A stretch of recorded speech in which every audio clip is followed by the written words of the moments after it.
கர்த்தருடைய பரிசுத்தமுள்ள நாமத்துக்கு ஸ்தோத்திரம். இந்த நாளிலும் நாங்கள் ஆண்டவரை ஆராதித்தோம்.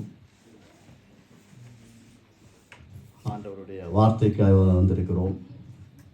கர்த்தர் தான் இந்த வேளையிலே இடைப்பட வேண்டும். கர்த்தர் தான் நம்மை ஆசீர்வதிக்கிறோம். இந்த நாளில் நாங்கள் முதலாவதாக ஒரு வார்த்தையை வாசித்து ஜெபிப்போம். சங்கீதம் 14:2-3.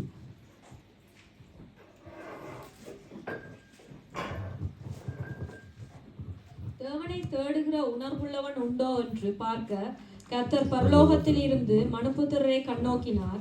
எல்லாரும் வழிவிலகி ஏகமாய் கெட்டு போனார்கள். நன்மை செய்கிறவன் இல்லை, ஒருவனாகிலும் இல்லை. ஜெபித்திருந்தாலும் ஜெபிப்போம், ஒப்பு கொடுப்போம்.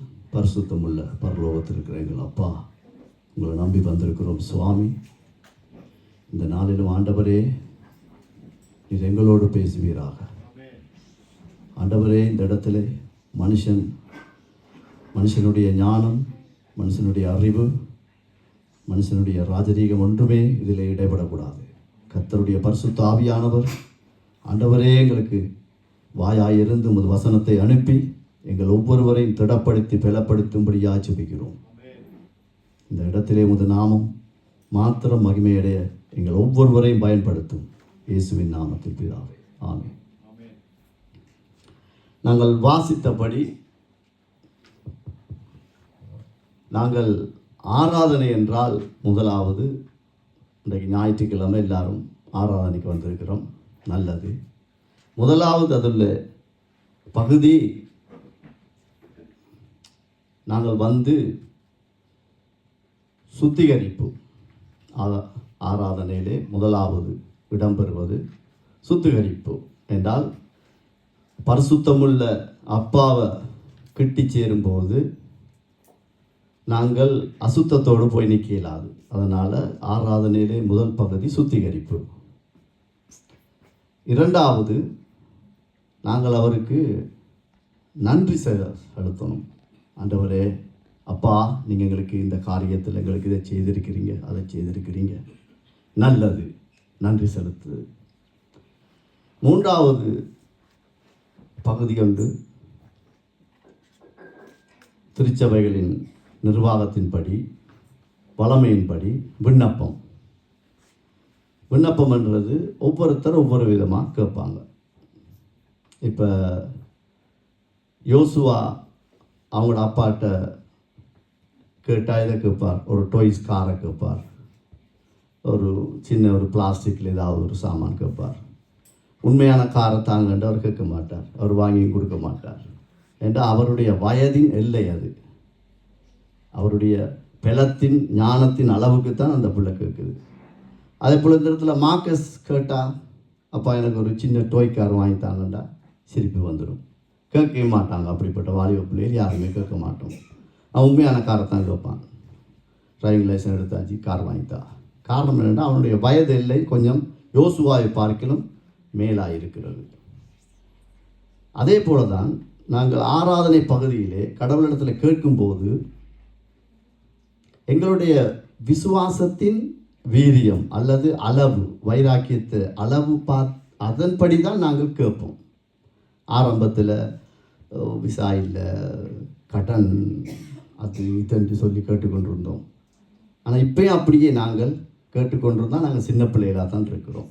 அப்போ அதனால் ஒரு ஆண்டவருக்கும் ஒரு மனுஷனுக்கும் இருக்கிற அந்த விசுவாசத்தின் அளவு அல்லது இடைப்பாடு, அதன் அளவில் தான் விண்ணப்பங்களை ஏறெடுப்போம். இப்போ நல்ல ஒரு முதிர்ச்சியானவர், இப்போ மூப்பரை இல்லாட்டி ஊழியம் செய்கிறவங்க யாராவது ஜெபம் சொன்னால் அப்படி ஜெபம் பண்ணுவாங்க. ஆண்டவரே, கடனில் இருக்கிறேன் ஆண்டவரே. முதிர்ச்சி அடைஞ்சவங்களை அப்படி ஜெபிக்க மாட்டாங்க. ஆண்டவரை இன்னும் என்னையை பலப்படுத்தணும், இன்னும் நான் உடைய வார்த்தையை தியானிக்கணும், இன்னும் நான் என்னையை தாழ்த்தணும், இன்னும் நான் உமது பரிசுத்த நாமத்துக்கு வைராக்கியமாய் வாழணும். அப்படித்தான் முதிர்ச்சி அடைந்தவங்க கேட்பாங்க. ஏன்னா அழியாத ஒன்றத்தை குறித்து தான் அவங்கள ஓடுவாங்க. சின்ன பிள்ளைகள் என்ன கேட்பாங்க, அது பிளாஸ்டிக் கார் எத்தனை நாள் வச்சுருப்பாங்க, வீட்டை போய் பார்த்தா எத்தனை கார் இருக்கோ தெரியாது. ஏன்னா அது ஒரு கொஞ்ச நாள். ஆனால் இது அப்படி இல்லை, அழியாத ஒன்றுக்கு தேடுவோம். அதனால் வார்த்தை பகுதி மிகவும் முக்கியமானது. இந்த வார்த்தை இல்லாதவன் செத்தவன் என்று வேதம் சொல்லுகிறது.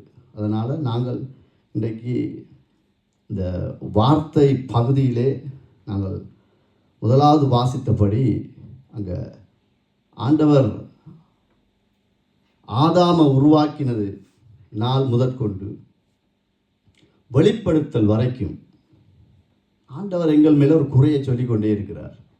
யாரை பார்த்தாலும் கொஞ்ச நாளைக்கு நேசிக்கிறாங்க, கொஞ்ச நாளைக்கு ஆண்டவரோடு ஓடுறாங்க, கொஞ்ச நாள் ஆண்டவருக்கு உண்மையாக வைராக்கியம் இருக்கிறாங்க, பிறகு அப்படியே பிந்தி போகிறாங்க. ஆண்டவர் இல்லைன்றான் அவர்தான், இல்லாட்டி ஆண்டவர் இப்படி செய்யலைன்றான், இல்லாட்டி இந்த ஆண்டவர் மற்ற தேவர்களும் ஒரே மாதிரின்றாங்க. பல பிரச்சனைகள் இருக்கிற ஆதியாகமம் வரைக்கும் வெளிப்படுத்தல் வரைக்கும் கடைசி வரைக்கும் ஆண்டவர் நீங்கள் என்னுடைய அன்பு இல்லாமல் இருக்கிறீங்க, என்னை தேடுங்க, எனக்கு என்ன வாங்க, என்கிட்ட வாங்கன்னு சொல்லிக்கொண்டே இருக்கிறபடி இந்த வசனம் திருப்பி வாசிங்க. 3ஆம் வசனத்தை நான் வாசிக்கிறேன். எல்லாரும் வழி விலகி ஏகமாய் கெட்டு போனார்கள், நன்மை செய்கிறவன் இல்லை, ஒருவனாகிலும் இல்லை. ஆண்டவர் பார்த்து அழுகிறார். அதாவது நான் இவ்வளவு நன்மை செய்தும் இவ்வளவு இரக்கம் பாராட்டியும் இத்தனை காரியங்களை காண்பிச்சும் இந்த ஜனங்கள் இன்னும் உணர்வற்ற ஜனங்களாக இருக்கிறார்கள். இன்றைக்கு இந்த வேத வசனத்துக்கு தலைப்பு வைப்போம் என்னன்னா உணர்வடைவோம். உணர்வடைவது தான் நல்லது. இப்போ ஒரே வானமும் ஒரே பூமியும், எந்த ஒரு மாற்றமும் இல்லை. ஆனால் அந்த ஒரே வானமும் ஒரே பூமியும் ஒரே தேவன், ஆனால் 2 விதமான பகுதிகள் அல்லது அதனிலே இருக்கிற உணர்வுகளை பார்க்கலாம். முதலாவது பார்த்தோம் என்றால் தெய்வத்தையும் சத்ருவையும் வைக்கலாம். அப்படிப்பட்ட ஒரு இதை வச்சு பார்க்கலாம். என்ன, நாங்கள் ஆண்டவர் ஒரு பக்கம் நிற்கிறார், சத்ரு இன்னொரு பக்கம் நிற்கிறான். இரண்டாவதாய் நாங்கள் பார்த்தா 2 ராஜ்யங்களை பார்க்கலாம்.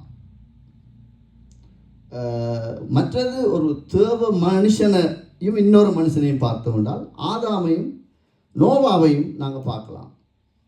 ஆதாம ஆண்டவர் உருவாக்குக்குள்ள சொல்லுறார், இவன் மண்ணாலே உருவாக்கப்பட்டான், ஆனால் எங்களுடைய சாயலாக இருக்கட்டும். அப்படித்தான் இருக்கேன்னு, நம்முடைய சாயலாக இருக்கட்டும். சாயலண்டா என்ன? ஒரிஜினல் இல்லைன்னு, ஃபோட்டோ காப்பி. இப்போ ஒரு எடுத்துக்கொண்டா ஒரு கொப்பி, அதான் சாயல்ண்டா அதான் மாதிரி. இப்போ யாக்கோபு மாறி இவர் இருக்கிறார், ஆனால் யாக்கோபு இல்லை. குணா மாதிரி பேசுகிறார், ஆனால் இது குணா இல்லை. அப்படிப்பட்டது தான் மாதிரி என்றது, ஒரிஜினல் இல்லை. ஆனால் நோவாவை ஆண்டவர் என்ன சொல்கிறார்? அவன் நீதிமான் என்று சொல்கிறார். எனக்கு பயப்படுகிற மனுஷன். பின்னால் அந்த காரியங்களை பார்ப்போம். அதே போல தான் தேசங்களை பார்த்தாலும் ஒரே தேசத்தில் 2 விதமான உணர்வுகள் இருக்குது. 2 விதமான, இப்போ எங்கட தாய் மண்ணை பார்த்தா 2 விதமான ஜனங்கள், 2 விதமான உணர்வுகள். தமிழர் என்றால் ஒரு விதம், அவனுக்கு பிடிக்காது, அவர்களுக்கு எங்களை பிடிக்காது. எல்லா இடத்துலையும் இப்படிப்பட்ட 2 உணர்வுகள் போட்டி கொண்டே இருக்குது. எல்லா இடத்துலையும் அப்படித்தான், எல்லா இடத்துலையும். கலாச்சாரம் என்று பார்த்தா ஒரே தேசத்தை எடுத்து பாருங்க, ஈரானில் பாருங்க, ஒரு இஸ்லாமிய நாடு, ஆனால் 2 கலாச்சாரத்துக்காக போராடி கொண்டிருக்கிறாங்க. ஒரு கலாச்சாரம் சொல்லுது நீ எல்லாம் மூடிக்கொண்டு நிற்கணும், இன்னொரு கலாச்சாரம் சொல்லுது அந்த தலையில் இருக்க துணியை போட்டு எரிச்சு ரோட்டில் நிற்கிது. 2 விதமான உணர்வுகள். இது உலக பிரகாரமான.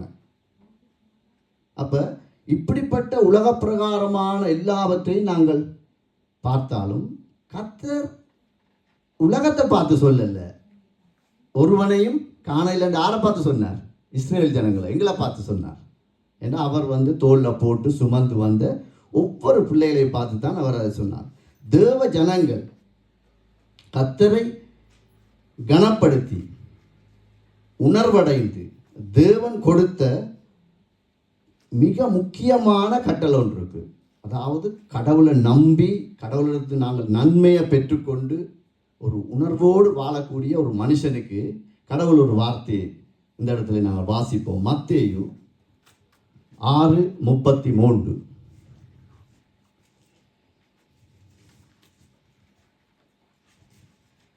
முதலாவது தேவனுடைய ராஜ்யத்தையும் அவருடைய நீதியையும் தேடுங்கள், அப்பொழுது இவைகளெல்லாம் உங்களுக்கு கூட கொடுக்க. ஆமென். நிப்பாட்டுவோம். இப்ப ஆரம்பத்துல நாங்க என்ன பார்த்தோம்? உலக பிரகாரமான காரியங்களை பார்த்தோம். ஒவ்வொரு தேசத்திலையும், ஒவ்வொரு இனத்திலையும், ஒவ்வொரு குடும்பத்திலையும் ஒவ்வொரு விதமான உணர்வுகள். ஆனா இப்ப நாங்க பார்க்க போறோம் எங்களை பற்றி. ஆண்டவர் எங்களோட தான் பேசுறார். இஸ்ரேல் ஜனங்களாகிய நாங்கள் இயேசு கிறிஸ்துவின் இரத்தத்தினால பாவத்தை நாங்கள் அறிக்கையிட்டு, அவருடைய காருண்யத்தினால, அவருடைய இரக்கத்தினால நாங்கள் பாவ மன்னிப்பை பெற்று இன்றைக்கு நாங்கள் எங்களுடைய சுவாசம் நாங்கள் உள்ளே எடுத்து வெளியே விடுவதென்றால் அவருடைய கிருபை. அப்போ அவர் எங்களை பார்த்து சொல்றார், முதலாவது நீங்கள் என்னுடைய ராஜ்யத்தை நீதியை தேடுங்கள். இது முக்கியம். ஒவ்வொரு கிறிஸ்தவனுக்கும், ஆண்டவருடைய பிள்ளைக்கும், ஆண்டவரிடத்துல நன்மையை பெற்ற ஒவ்வொருவனுக்கும் இது முதலாவதாக இருக்க வேண்டிய ஒரு காரியம். நாங்கள் முதலாவது ஆண்டவரைத்தான் முதன்மையாய் வைக்க வேண்டும். அதுக்கு பிறகுதான் எல்லாம். அது யாராக இருந்தாலும் சரி, அவருடைய வசனம் தான் எங்களுக்கு வெளிச்சம். வேதம் சொல்லுது, நீ என்னுடைய வசனத்தை மறந்தால் நான் உன் பிள்ளைகளை மறப்பேன் என்று சொல்றார். நாங்கள் எவ்வளவு ஓடியும் பிரயோசனம் இல்லை. அதனால எங்களை பார்த்து ஆண்டவர் சொல்லுகிற வசனம் என்னென்றா, வார்த்தை என்னென்றா, அன்பினால தான் சொல்றார். முதலாவது நீ என்னையை தேடு, நீ முதலாவது என்ன பார். அப்படி பார்க்க வேண்டிய ஜனங்களாய் நாங்கள் இந்த இடத்துல இருக்கிறோம். கட்டாயம் பார்த்து தான் ஆகணும். அவர் இல்லாமல் எங்களுக்கு விமோசனமே இல்லை. அவரை பார்த்தா தான் உணர்வு வரும் எங்களுக்கு, இல்லாட்டி வராது. அதனால நாங்கள் இன்னும் ஒரு வார்த்தை வாசிப்போம். ஆதியாகமம் 6ஆம் அதிகாரம் 8-9. நோவாவுக்கோ கர்த்தருடைய கண்களில் கிருபை கிடைத்தது. ஆமென். நோவாவின் வம்ச வரலாறு. நோவா தன் காலத்தில் இருந்தவர்களுக்குள்ளே நீதிமானும் உத்தமனுமாய் இருந்தான். நோவா தேவனோடே சஞ்சரித்துக் கொண்டிருந்தான். ஆமென். இப்போ இந்த இடத்துல பார்க்கிறோம், ஒரு கூட்டம் ஜனம் அப்படியே வாழ்ந்து கொண்டிருக்கு. ஆண்டவர் பார்த்து சொல்றார், நோவாவுக்கு கேரண்டி கொடுக்கிறார். அந்த அந்த நாட்களில் வாழ்ந்த மனுஷருக்குள்ளே நோவாவை போல யாரும் இல்லை. அவன் நீதிமான். நீதிமான் என்று ஆண்டவருடைய வசனத்தை வசனமா அவனுடைய வாழ்க்கையிலே அபியாசப்படுத்தி வாழ்ந்த ஒரு மனுஷன், தேவனோடு சஞ்சரித்து கொண்டிருக்கிற ஒரு மனுஷன், அதாவது தேவ உணர்வுள்ள ஒரு மனுஷன். நோவாவை போல நோவாவுடைய மனைவி கூட இருக்க இல்லை. ஏண்டா அந்த மனுஷருக்குள்ளே மனைவி பிள்ளைகள் கூட நோவாவை ஆண்டவரை தேடி இருப்பாங்க. ஆனால் நோவாவை போல இல்லை. அப்படி நோவா போல இருந்திருந்தா நோவாவின் குடும்பத்தார் என்று அவர் அது இந்த இடத்துல இருக்கும். ஆண்டவர் அப்படி சொல்லலை. நோவா ஒருவன் ஒருமைப்படுத்தி சொல்றார். அப்ப தேவ சிந்தியோடு இருந்த ஒரு மனுஷன், 100 வருஷம் ஆண்டவரை குறித்து பேசின ஒரு மனுஷன், ஆண்டவர் பாவத்தின் நிமித்தம் இந்த தேசங்களை அழிக்க போறார், இவ்வளவோ காரியத்தை சொல்லிக்கொண்டு வைராக்கியமாய் இருந்த ஒரு மனுஷன் தான் நோவா. நீங்க அதாவது வேதத்தை வாசித்தால்தான் கர்த்தருடைய மனிதர்களையும், கர்த்தர் நடத்தின மனிதர்களையும், அவருடைய அபிஷேகங்களையும் எங்களுடைய வாழ்க்கையிலே அபியாசப்படுத்தலாம். நாங்கள் வீட்டில் வேதத்தை வாசிக்காம சும்மா ஏனோ தானோன்னு வந்து போகணும்னு சொன்னால் எங்களுக்கு வசனம் தெரியாது. சரிதானே? அதனால் நாங்கள் நோவாவை போல எங்களாலும் நீதிமானாய் வாழ முடியும். எங்களாலும் தேவனுக்கென்று தேவனோடு சஞ்சரிக்கவும் முடியும். அப்போ நோவா என்னதான் இருந்தது, அவனுக்கு எல்லாம் இருந்தது. மனைவி, பிள்ளைகள், குடும்பம், வீடு, எல்லாம் அவனுக்கு தேவைகள் எல்லாம் இருந்திருக்கும். ஆனால் அதுக்குள்ளும் அவன் என்ன செய்தானா? கடவுளுக்கு நீதிமானாய் இருந்திருக்கிறான். அதாவது ஆண்டவருடைய வசனத்துக்கு அவன் வாழ்ந்திருக்கிறான்.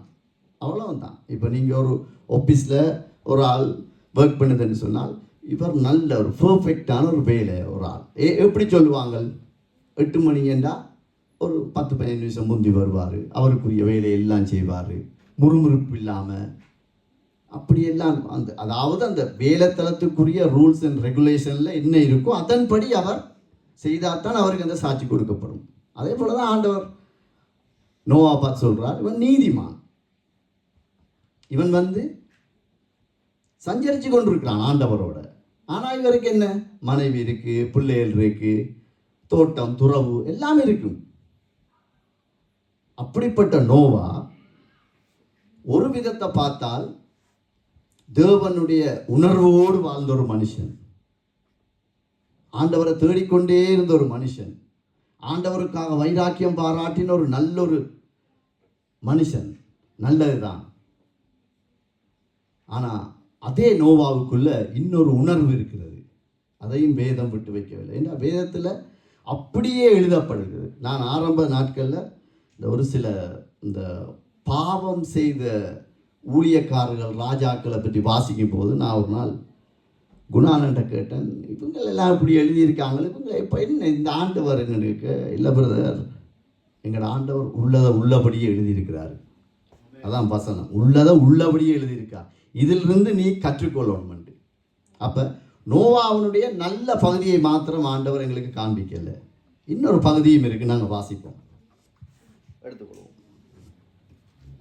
ஆதியாகமம் 9ஆம் அதிகாரம் 20 25 வரையும் வாசிங்க. நோவா பயிரிடுவனாகி திராட்சை தோட்டத்தை நாட்டினான். அவன் திராட்சை ரசத்தை குடித்து வரி கொண்டு தன் கூடாரத்தில் வஸ்திரம் விலகி படுத்திருந்தான். நீ பாட்டுவோம், அதுக்கு பிறகு மிச்சத்தை வாசிப்போம். இப்போ நோவா தாத்தா என்ன செஞ்சிருக்காரு? இப்போ பிள்ளையெல்லாம் செஞ்சு 100 வருஷம் எல்லாம் ஆண்டவர் இப்படி செய்ய போகிறாரான்னு சொல்லி ஒருவனும் கேட்க இல்லை. ஆனால் நோவா அதில் நல்ல வைராக்கியமாக இருந்திருக்கிறார்.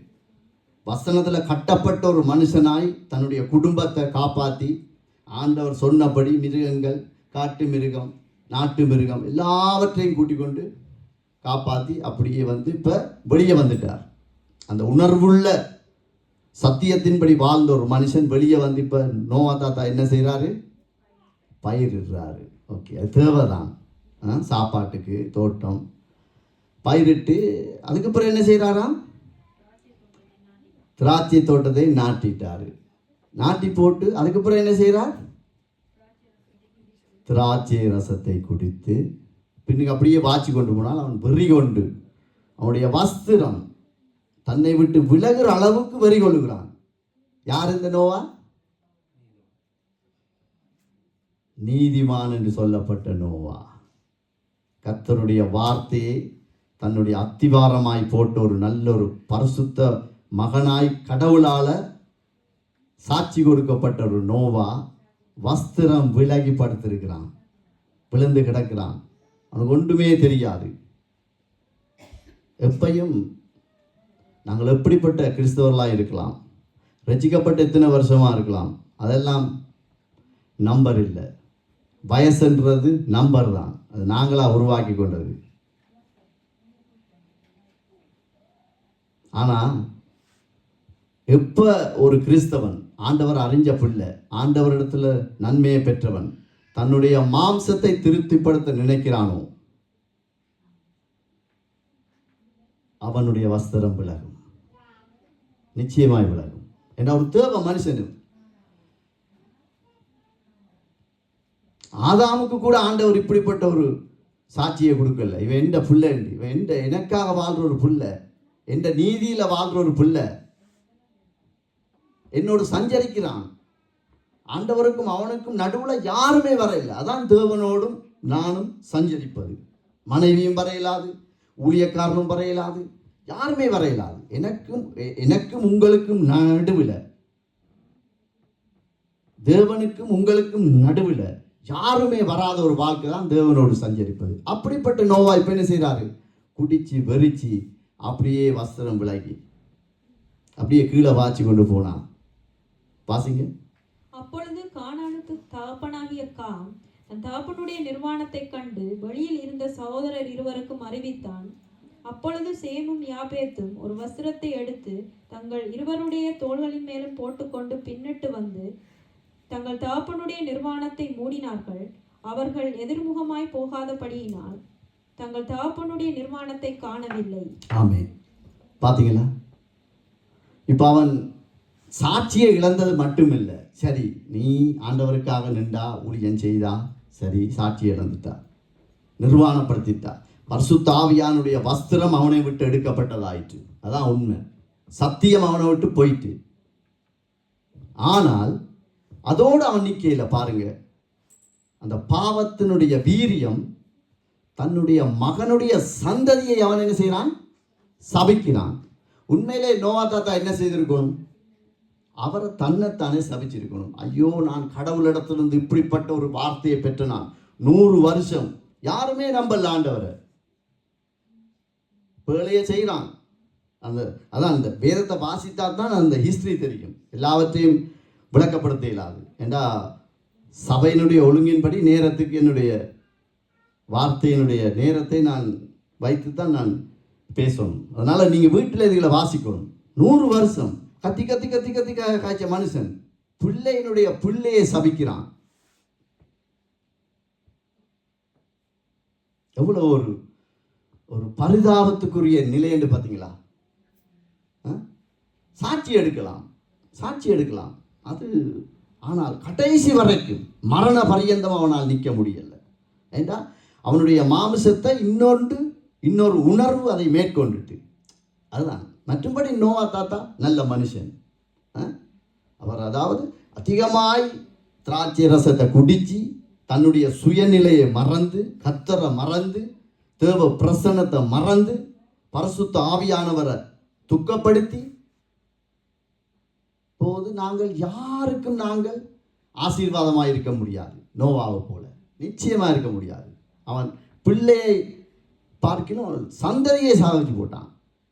அவங்க என்ன பாவம் செய்தாங்க? நீ வடிவா குடிக்காம வெறிக்காம 100 வருஷம் ஆண்டவரை பற்றி போதிச்ச நீ, இத்தனை ஆயிரம் மக்கள் இருக்கும் போதும் குடும்பத்தை மற்றும் காப்பாற்றி கொண்டு பேழைக்குள்ள ஏறின நீ குடிக்காம இருந்திருக்கலாமே, வெறிக்காம இருந்திருக்கலாமே. அப்பயே நீ சொல்லியிருக்கலாமே, ஆண்டவர் பற்றி அவரோ நல்லவர், இவ்வளவு ஜனங்கள் இல்லாமல் போயிட்டாங்க, நாங்கள் மாத்திரம் ஆண்டவர் எங்களை வச்சிருக்காரே, நல்ல அப்பா இல்லை எங்களுக்கு அப்பா, இந்த அப்பா போல எங்களுக்கு ஒரு அப்பா கிடைக்குமா என்று போதிப்பதுக்கு பதிலாக அவர் வைனை குடிச்சு, திராட்சை ரசத்தை குடிச்சு, பரிசுத்த ஆவியானுடைய வஸ்திரம் விலகுற அளவு கூட அவனால் தெரியாமல் போயிட்டு.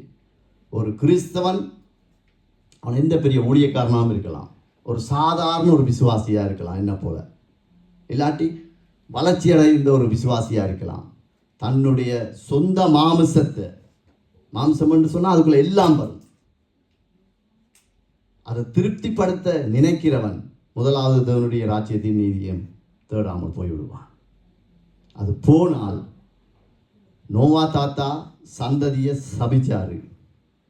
ஆனால் வேதம் சொல்லுது, என் வசனத்தை நீ மறந்தால் நான் உன் பிள்ளைகளை மறப்பேன்.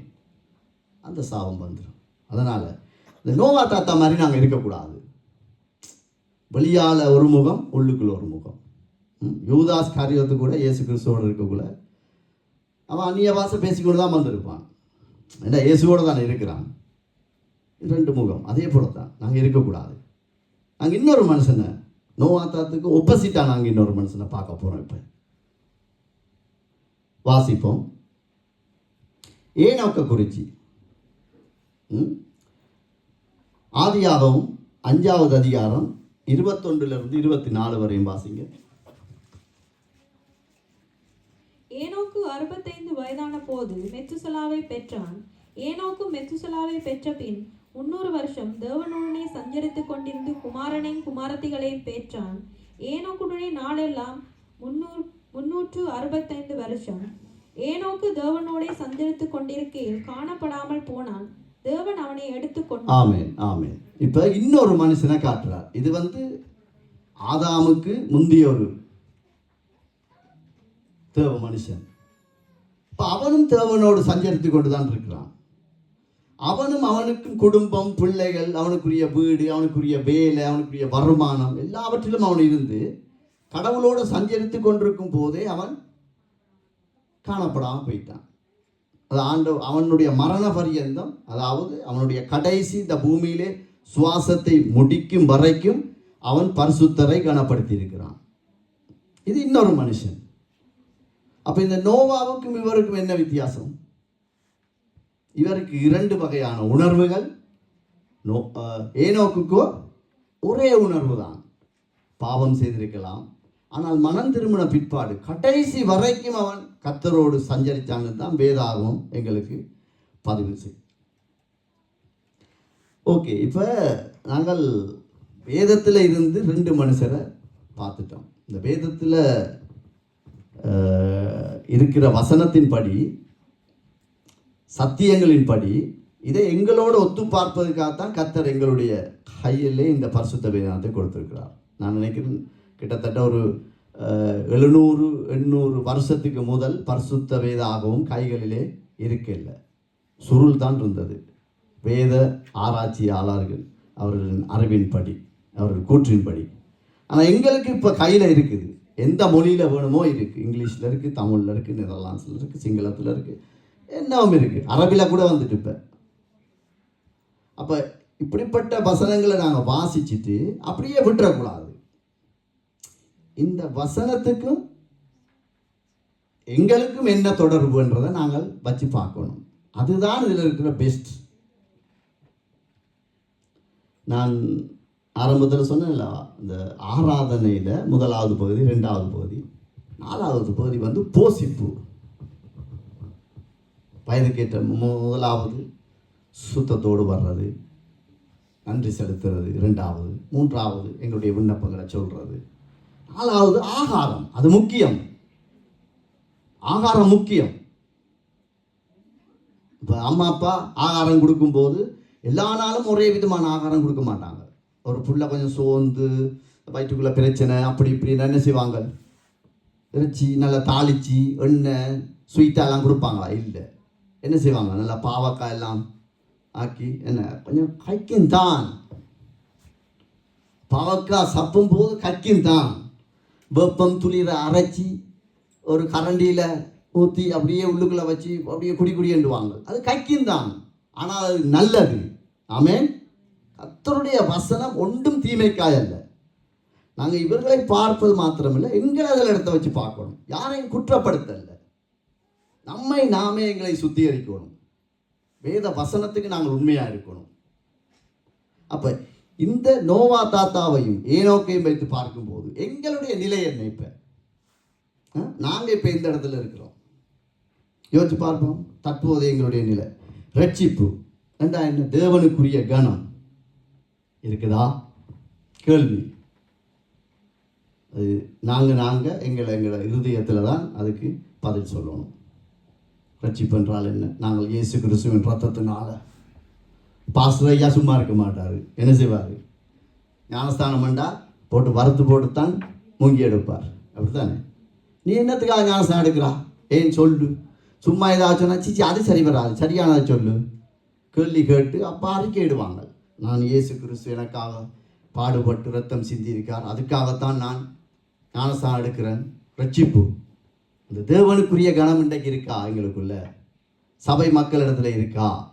இந்த இடத்துல இருக்கிறவர்களும் சரி, நானும் சரி, எனக்கு தந்த மனைவி பிள்ளைகளும் சரி, இந்த இடத்துல சபை மக்களாக இருக்கட்டும், பார்த்து கொண்டிருக்கிற பார்க்க போகிற இணையதளத்தில் ஜனங்களாக இருக்கட்டும், இந்த கேள்விகள் எங்களுக்குள்ளே நாங்கள் எழுதி நாங்களே இதுக்கு விட எழுதினால் நலமாயிருக்கும். ரட்சிப்பில் நாங்கள் எப்படி இருக்கிறோம்? கர்த்தரில் ஆண்டவரோடு எப்படி இருக்கிறோம்? 2வது, நாங்கள் ஆருக்கு கனத்தை கொடுக்கிறோம்? இப்போ ஒரு ஊழியனுக்கு ஒரு விதமான கனம். பாஸ்டர் வந்தா சபை நிறையும், ஜெபிச்சு கொண்டு போயிருக்கீங்களா? எங்களுக்கு கதறையை வந்து இடிச்சு எடுப்பாங்க, பார்த்துருக்கிறீங்களா? நல்லது. ஆனால் மற்ற ஊழியக்காரர் வந்தால் அது பிரச்சனை இல்லை. இன்றைக்கு யார் பிரசங்கம்? லெனினா இருக்கட்டும், குணாவா, அது பிரச்சனை இல்லை, அவங்களுக்கு இப்படித்தான் கத்தி கொண்டு. பாஸ்டர் ஐயா வந்தால் அவருக்கு ஒரு கணம். இது நாங்கள் ஆண்டவருடைய பிள்ளைகளுக்கு அருவருப்பு. நாங்கள் மனுஷனை நோக்கி பார்த்த மனுஷன் தான், மாம்சத்தை நோக்கி பார்க்குறோம். அப்படி இருக்கக்கூடாதுங்கிற வாழ்க்கையில். பாஸ்டர் வந்தா என்ன, வராட்டி என்ன, பெரிய ஊழியக்காரன் வந்தா என்ன, வராட்டி என்ன, கர்த்தர் இந்த இடத்துல ராஜரீகம் செய்ய அவர் எனக்கு என்ன சொல்ல போகிறார் என்ற அந்த உணர்வோடு வாரவன் கர்த்தரோடு இணைக்கப்படுவான். அவனுக்கு தான் ஆசீர்வாதம். இல்லைண்டா இல்லை. பாஸ்டருக்கு ஒரு கணம், மற்றவர்களுக்கு ஒரு கணம். அசட்டையாக இருக்கிறது, கணக்கெடுக்கிறது இல்லை, அதெல்லாம் இருக்கக்கூடாது. வேதத்தின் படிதான் எங்களுடைய வாழ்க்கை நடக்கணும். இல்லாவிட்டால் எங்களுடைய சந்ததி சபிக்கப்படும், வேறொன்றும் நடக்காது. நாங்கள் வாழ்ந்துட்டு போயிடுவோம். அதில் பாவம், பச்சை பிள்ளைகள் என்ன செய்ய போகிறோம்? வேதத்தில் எழுதி வைத்திருக்கிற வசனங்களை எங்களோட அப்பியாசப்படுத்தணும். மூன்றாவது பார்ப்போம். நாங்கள் இந்த ஊழியர்களை எப்படி எல்லாம் வச்சிருக்கோம்னு பார்ப்போம். தேவைக்காக நாங்கள் ஆரம்பத்தில் நான் கூட அப்படித்தான் வந்து விசாக்காக ஜெபிங்க, பிள்ளைகள் வரணும் ஜெபிங்க, வேலை இல்லை ஜெபிங்க, கடனுக்காக ஜெபிங்க. மூப்படுற கதவை தட்டாத நாள் இல்லை. நேராக போயிலாட்டியும் ஃபோன்லையாவது டிபோர்ட் கேம்பில் இருக்கிறேன் ஜெபிங்க பிரதர், எல்லாம் சரி, எல்லாம் ஓடி ஓடி ஓடி ஜெபிச்சாங்க. இப்போ எங்கே நிற்கிறோம்? மூப்பருக்குரிய கணத்தை கொடுக்குறோமா? 10 நன்மையை அவரிடத்திலிருந்து பெற்ற நாங்கள், 10 நன்மையை சபையிலிருந்து பெற்ற நாங்கள்.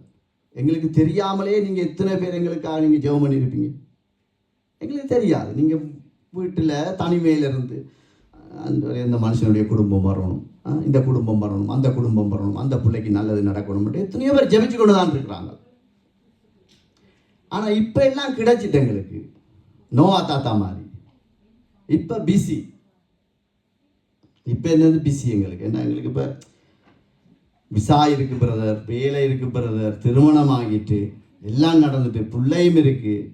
ஆனால் இதுதான் பிரச்சனை. இப்போ முதல் ஒன்றுமே இல்லை, வந்தோம். ஓகே, எனக்கு நல்ல ஞாபகம் இருக்குது.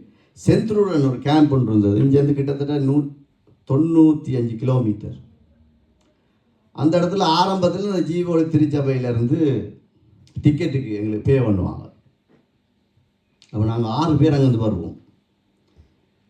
அப்போ பே பண்ணி கொண்டிருக்குள்ள அங்கே கேம்பில் நாங்கள் என்ன செய்வோம்னா வேலை செய்வோம். வேலை செய்து கொஞ்சம் காசு வந்தோன்னே பஸ் பாஸை நாங்கள் அப்ளை பண்ணி எடுத்துட்டோம். அப்போ நான் என்னோட இருந்த அந்த 6 பேருக்குன்னு சொன்னேன், நாங்கள் கேம்பில் தானே இருக்கிறோம், பானையும் சீசையும் சாப்பிட்டு கொண்டு இருக்கிறோம், சும்மான் இருக்கிறோம். ஓகே, இந்த ஜீவன திருச்சபை எங்களுக்கு டிக்கெட் காசு தருது, உண்மைதான். அது அவங்களோட ரத்தம், இது உண்மைதான். யாரோ தான் கஷ்டப்பட்டு காணிக்க போடுறான். அவன் எப்படி போடுறான்னு அவனுக்கும் ஆண்டவருக்கு தான் தெரியும். அப்போ இப்போ எங்களுக்கு பஸ் பாஸ் இருக்குது, எங்களுக்கு வேலையும் இல்லை, ஸ்கூலும் இல்லை, சும்மா தான் இருக்கோம், பானையும் சீசையும் சாப்பிட்டு சும்மா தான் இருக்கோம். நாங்கள் பஸ்ஸில் போவோமே. நான் 6 பேரையும் ஒருக்கா கூட்டிகிட்டு வந்தேன். 4 பஸ் எடுக்கணும். அங்கேருந்து இங்கே வாரத்துக்கு 6 மணிக்கு ஆகும். நீங்கள் நம்பிலாம் நம்புங்க. அப்படித்தான் நான் அவங்கள கூட்டி வந்தேன்.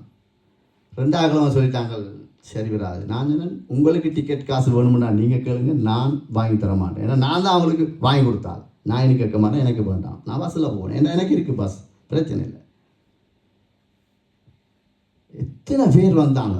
சாந்தம் பிரதர் வந்தால் சரி, சபை நிறையும், முழு பேரும் வந்து நிற்பாங்க. உண்மைதானே, நாங்கள் பார்த்ததை தான் சொல்கிறோம், இல்லையென்று இல்லை. இயேசுவை பார்க்க வாரமோ இல்லையோ, சத்தியத்தை கேட்க வாரமோ இல்லையோ, சாந்தனை பார்த்துருவோம். அந்த மனுஷன் உதவி செய்கிற மனுஷன் என்றபடியா எல்லாருக்கும் நீ அப்படி இப்படின்னு உதவி செய்கிறது சரி, நல்லது, உண்மைதான். ஆனால் இப்போ எங்கே நிற்கிறோம்? அதானே பிரச்சனை. இப்போ நோவா தாத்தாவை போல இப்போ எல்லாம் எங்களுக்கு பிஸி. ஏண்டா எங்களுக்கு வந்து இப்போ தோட்டம் துறவு ஆலைகள் எல்லாம் பெருகி அப்படி வாழக்கூடாது. நானும் நீங்களும் அப்படி வாழ்கிறதுக்காக அழைக்கப்படலை. மிச்சம் கவனமாக இருக்கணும், மிச்சம் கவனமாக இருக்கணும். சபை கூடுறதை நாங்கள் விட்டுவிடவே கூடாது. சுயநலத்துக்காக நாங்கள் யாரையும் தேடக்கூடாது. எங்களுக்கு நன்மை எத்தனை பேர் செஞ்சுருக்காங்க சொல்லுங்க பாப்போம். எங்களுக்காக ஜெபம் பண்ணியிருக்காங்க, எங்களுக்காக விண்ணப்பம் பண்ணியிருக்கிறாங்க, அழுது கூட ஜெபித்திருப்பாங்க. அது எங்களுக்கு தெரியாது. ஆனால் நாங்கள் அது உணர்வே இல்லாமல் இருக்கிறோமே. பாருங்க எப்படி இருக்கிறோம்னு சொல்லுங்க. எவ்வளோ ஒரு பரிதாபத்துக்குரிய ஒரு நிலை வேதத்தில் எழுதி இருக்கு. இப்படிப்பட்ட ஒரு மனுஷனும் இருந்தான், இப்படிப்பட்ட ஒரு மனுஷனும் இருந்தான்.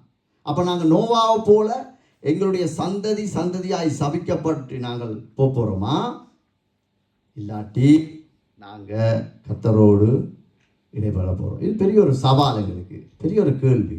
மருத்துவம் எல்லாம் இருக்குது, எந்த வியாதிக்கும் மருத்துவம் இருக்குது. மற்ற என்னென்னு சொன்னால் அந்த தேவனுடைய ஊழியர்களை நாங்கள் கனப்படுத்தும் போது அவர் எங்களை கனப்படுத்துவார். நாங்கள் ஆண்டவருக்கு கீழே நிற்கிறவங்க, அதான் முக்கியம். அதனால் நாங்கள் யாரையும் அலட்சியமாய் பார்க்கக்கூடாது, நிராகரிக்கக்கூடாது. இவர் இப்படித்தான் முதல் இப்படி நோ நோ நோ அப்படியெல்லாம் இருக்கக்கூடாது. நாங்கள் கர்த்தருக்கு முன்னால் உண்மையாக இருக்கணும். எனக்கும் ஒரு ஊழியக்காரனுக்கும் ஒரு சாதாரண என்னோட பக்கத்தில் இருக்கிற ஒரு தம்பிக்கோ தங்கச்சிக்கோ ஏதாவதுன்னா நான் போய் நேரடியாக கேட்கணும், நேரடியாக சொல்லணும். சுற்றி வளைச்சி அப்படி இப்படியெல்லாம் நாங்கள் உலக பிரகாரமாய் போய்விடக்கூடாது. அது ஆபத்தை கொண்டு வந்துடும். நாங்கள் மறிச்சிடுவோம். இப்போ எங்களுக்கு எத்தனை எல்லாம் பார்த்தா 50 தாண்டிட்டு இளம் வயது. இப்போ என்னத்துக்கு வாலிப ஆராதனை எல்லாம் என்னத்துக்கு ஆரம்பிக்கிறீங்க? இந்த சபையை கொண்டு நடத்தத்தானே. அப்போ அப்படிப்பட்டதை நாங்கள் செய்து கொண்டு தோட்டத்தை நட்டு எங்களோட வஸ்திரம் விலகிற அளவுக்கு நாங்கள் இருந்தால் அந்த சந்ததி என்னவாகும்? இது ஒரு பெரிய ஒரு கேள்விக்குறி அல்லவா? யோசிச்சு பாருங்க. ஆகும் நாங்கள் என்னத்துக்காக ஓடுறோம்? எந்த பிள்ளை படிக்கணும், எந்த பிள்ளை நல்லா இருக்கணும். வேதம் என்ன சொல்லுது? முதலாவது என்ன தேடு? நீ வேதத்தை மறந்தா நான் உன் பிள்ளையை மறப்பேன் ஆண்டவர். அவருடைய லோ அதான், அவருடைய சட்டம் அதான். காணிக்க போட்டா உண்ட பிள்ளையை ஆசீர்வதிப்பேன். சேர்ச்சில் ஏதாவது காசு வேணும்னா நீ கொடுத்தா உண்ட பிள்ளைகளை ஆசீர்வதிப்பா இருக்கு இல்லை. முதலாவது என்ன தேடு? சத்தியத்தை தேடு. அப்படித்தானே இருக்கு. அப்போ எங்களோட பிள்ளைகள் சபிக்கப்படுறது எங்களுக்கு எவ்வளோ ஒரு வேதனையான ஒரு காரியம். எங்களுடைய சந்ததி இல்லை, அது எங்களுடைய டிஎன்ஏ இல்லை. எங்களை நம்பியெல்லாம் ஆண்டவர் இந்த பிள்ளைகளை தந்திருக்கார். எங்களை நம்பியெல்லாம் இந்த பேர பிள்ளைகளை தந்திருக்கிறார். எங்களை நம்பியெல்லாம் இந்த வாழ்க்கையை தந்திருக்கிறார். யோசிச்சு பார்க்கணும். நாங்கள் சரிதானே? நாங்கள் ஆண்டவருடைய வசனத்துக்கு தான் கீழ்ப்படியணும். எந்த ஒரு மனுஷனுக்கும் நாங்கள் ஆண்டவர் தான் முக்கியம். எங்களுக்கு வேதம் என்ன சொல்லுதோ அதன்படி தான் நாங்கள் நடக்கணும். வேதத்தில் இல்லாததை நாங்கள் 6வது பிரசங்கித்தால் கேளுங்க, அதை பற்றி பிரச்சனை இல்லை. ஓ இது நான் பிள்ளையா சொல்லிட்டேன், அது பிரச்சனை இல்லை. நோ அத்தத்தை செஞ்ச மாதிரியும் நாங்களும் செய்யலாம் என்று நான் சொன்னால் இல்லை. நீங்கள் வசனத்தை வாசித்தா தானே அதில் இருக்கு நன்மதின் உங்களுக்கு விளங்கும். வீட்டில் நீங்கள் வேதத்திலிருந்து வாசித்தா தானே இந்த இடத்துல இருந்து பிரசங்கம் பண்ணுறது சரியா பிள்ளையான்னு உங்களுக்கு தெரியும். உங்களுக்கு அது விளங்கினா தானே உங்களோட பிள்ளையை சரியான வழிக்கு நீங்கள் கூட்டிகிட்டு போகலாம், நான் கூட்டிகிட்டு போகலாம். நான் வேதத்தை வாசிக்காமல் நான் எந்த பாட்டில் சும்மா வேலை டிவி அது இது ஞாயிற்றுக்கிழமை வந்துட்டு போனால் எந்த வாலிப பிள்ளையில நான் இப்படி செய்யாத, இது பாவம், ஆண்டவர் இப்படி எழுதி வச்சு என்னென்னு சொல்கிறது? ஏசாயா எசேக்கியேல வாசிச்சா தானே அதுகளுக்கு நான் சொல்லலாம். முறுமுறுக்காத, பெருமையாக இருக்காத, படித்த பெருமை, நேஷனாலிட்டி பெருமை எல்லாம் குப்பை போடுது. ஆண்டவர் பிச்சை போட்டிருக்கார் உனக்கு, பார் வசனத்தை. நான் அப்படித்தான் நானும் நீங்கள் இருக்கணும். அப்போ தான் அந்த பிள்ளைகளுக்கு ஆசீர்வாதம். இல்லாட்டி மிச்சம் கஷ்டப்படுவோம். மற்றது உணர்வு இருக்கிறது நல்லது. குற்ற உணர்வு இருக்கக்கூடாது எங்களுக்குள்ள. குற்ற உணர்வு அது ஒரு மோசமான ஒரு காரியம். எங்களுக்குள்ள பாவ உணர்வு இருக்கணும். இந்த உணர்வு முக்கியம். குற்ற உணர்வோடு இருந்தவன் யாரு? ஒரு ஆளை சொல்லுங்க. யூதாஸ். குற்ற உணர்வு அதான் மாண்டு கொண்டு செத்தான். என்ன குற்ற உணர்வு? நான் முதல் குடிச்ச நான் தானே பிறர், நான் விபச்சாரிய பாவத்தில் இருந்த நாங்கள் இப்படித்தான், நீ என்ன செய்கிறது? எலும்பேலாது என்றா உனக்கு மரணம் தான், பாதாளம் தான், மாற்றம் இல்லை.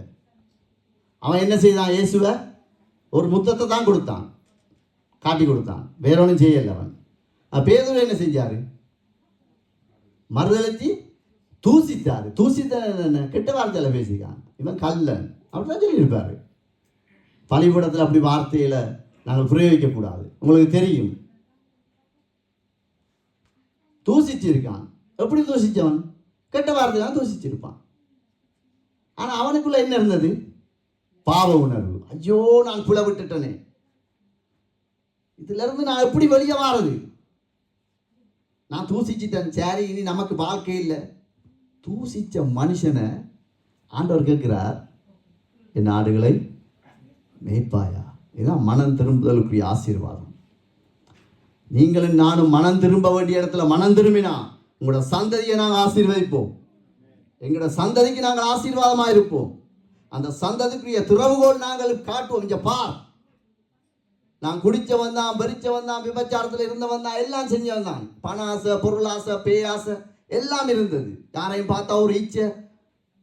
ஒரு வாலிப பிள்ளை ஒரு கணவன் ஒரு மனைவி எங்களுடைய இருதயத்தின் ஆழத்தில் உண்மையை மனசாட்சியை தொட்டு நாங்கள் சொல்லுவோமானால் நாங்கள் இச்சிக்காமல் இருந்திருக்கோமா? இல்லை பிரதர், இல்லை சிஸ்டர், இச்சித்திருக்கோம். மற்றவங்களை பார்த்து ஒரு குறை இல்லை, குற்ற உணர்வு வேண்டாம், விடு. பாவ உணர்வு எங்களுக்குள் வந்து விட்டால் ஞாபகம் வரும். இயேசு கிறிஸ்து என்னத்துக்காக? இயேசு கிறிஸ்து ரத்தத்தை சிந்தினார் எங்களுடைய பாவத்துக்காக, அப்படித்தானே? எங்களுடைய பாவத்துக்காக, எங்களுடைய விட்டு கொடுக்காம, எங்களுடைய பணாசை பொருளாசை நாங்கள் அந்த உணர்வோடு அடையணும். அப்பதான் நாங்கள் ஆடுகளை மேய்க்கலாம். எங்களுக்கு தந்த ஆடு ஆறு, எனக்கு தந்த 4 ஆடு இருக்கு, பாவம். அதுகளை போட்டு படுத்துகிற பாடுனா வசனம் அப்படி ஒவ்வொருவருக்கும் ஆடு இருக்கு. அதுகளை நாங்கள் நடத்தலாம். நாங்கள் விட்ட பிள்ளையிலே அப்படியே இருந்தோம்னு சொன்னால் யூதாச மாதிரி தான் போவோம். நாண்டு கொண்டு சாக வேண்டியதான், நரகம்தான். அவன் ஆண்டவரை மகிமைப்படுத்துறதுக்கு பதிலாக பரிசுத்த ஆவியானவரை துதிப்பதுக்கு பதிலாக பிசாசை ஆராதிச்சுட்டான். அவ்வளவுதான், முடிஞ்சது. அப்போ நாங்கள் குற்ற உணர்வோடு வாழக்கூடாது. குற்ற உணர்வோடு வாழ்றதுக்கு கர்த்தரைகளை தெரிந்து கொள்ள இல்லை. பாவ உணர்வடைஞ்சி பாவத்திலிருந்து நாங்கள் வெளியே வந்துட்டோம்னு சொன்னால் எங்களுடைய சந்ததியை கர்த்தர் காப்பார், கர்த்தர் நடத்துவார். உன் பிள்ளை எந்த இடத்துல வாழ்க்கைப்படணுமோ அந்த இடத்த கொண்டு நிப்பாட்டுவார். உண்ட பிள்ளை என்ன படிக்கணுமோ அந்த படிப்புல கொண்டு நிப்பாட்டுவார். என்னுடைய பிள்ளை எந்த இடத்துல வேலை செய்யணுமோ அந்த இடத்துல கர்த்தர் நிப்பாட்டுவார். நடக்கும். காரணம் என்ன? அவர் சொல்லியிருக்கார், நான் கனப்படுத்துறவர், நீ என்ன கனப்படுத்தினாய்? முடிங்க. வசனம் தெரியாதா? வாசிக்கிறது இல்லையா? நான் கனப்படுத்துவேன். யார் சொல்றது? வானத்தையும் பூமியை உண்டாக்கின கர்த்தர். இன்றைக்கு குற்ற உணர்வு தான். ஐயோ எங்களுக்கு இயலாது, நாங்கள் இப்படி நடந்துட்டோம், இந்த ஜீவ திருச்சவக்காரெல்லாம் இப்படி தான் கத்திக்கொண்டே இருப்பான். ஊழிய என்ன புதுசாக வந்த ஊழியக்காரெல்லாம் இப்படி கத்துறான். கத்தட்டும். நீ பாவ உணர்வு அடைய, நானும் நீ மனம் திரும்பணும். அதுக்காகத்தான் இந்த ஆதியாகமம் தொடக்கம் வெளிப்படுத்தல் வரைக்கும் கர்த்தர் எழுதி வச்சிருக்கார். எத்தனை மனுஷரை எங்களுக்கு காண்பிச்சிருக்கார். உதாரணமாக நோவா தாத்தா போல இருக்க போறோமா? யூதாச போல இருக்க போறோமா? பேதுருவை போல இருக்க போறோமா? மனம் திரும்பலாமே. வழி இருக்கு, வழி இருக்கு. நாங்கள் ஆண்டவரை கனப்படுத்தாம போகக்குள்ள எங்களுடைய கனியை நாங்கள் பார்க்கலாம். நாங்கள் டக்குன்னு என்ன செய்வோம்னு சொன்னால், இந்த நம்முடைய ஆரம்ப வாழ்க்கையில் உதவி செய்த எல்லாத்திலையும் நாங்கள் அப்படியே நிராகரிச்சிடுவோம். ஆரம்ப நாட்களில் நாங்கள் விசா இல்லாமல் அப்படியெல்லாம் இருந்தோம்ல, அதெல்லாம் நிராகரிச்சிடுவோம். அப்படி வாழக்கூடாது. இப்போ மூப்பர் சரியில்லை, அவரோட வாய் சரியில்லை. அப்போ 7 வருஷத்துக்கு முதல் லெனின் பிரதருக்கு மூப்பர் நல்லது, இப்போ சரியில்லை. உதவிகளை நாங்கள் மறக்கிறோம். கடவுளை நாங்கள் கனவீனப்படுத்தினால் இதுதான் எங்களுடைய கனி. நாங்கள் மற்றவனை பார்ப்போம், குறை சொல்லுவோம். அவங்களோட வாய் சரியில்லை, ஓகே, நீ உண்ட வாயை மூடிட்டு கத்தரை சோத்திச்சுட்டு போவன். அவங்க உனக்கு ஏதாவது உன்னுடைய கோவப்படுத்தி ஏதாவது கேள்வி கேட்டால் சிரிச்சு போட்டு போவன். அப்படித்தான் உனக்கு பிரச்சனைடா, பதில் சொல்ல விருப்பம் இல்லைன்னுட்டு போவன். 1 கிழமை கேட்பாங்க, 2 கிழமை கேட்பாங்க, 3ஆவது கிழமை பேசாமல் போயிடுவாங்க. அப்படி இருக்கணும். நாங்கள் எத்தனை பேர் எங்களுக்காக ஜெபம் பண்ணியிருப்பாங்க யோசிச்சு பாருங்க. ஆகும் உதவி செய்திருப்பாங்க. எனக்கு ஞாபகம் இருக்கு, ஒரு 8 வருஷத்துக்கு முதல் கோத்ரிக்கில் நளினண்டு